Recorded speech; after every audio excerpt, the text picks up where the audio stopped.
والحب ذو العصف والريحان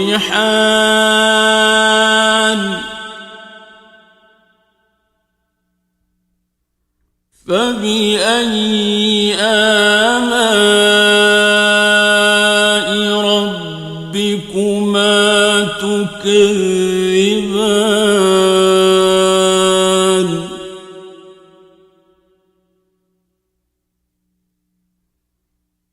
خلق الإنسان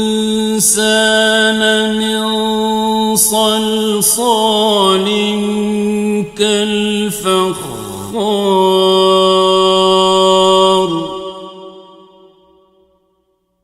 وخلق الجان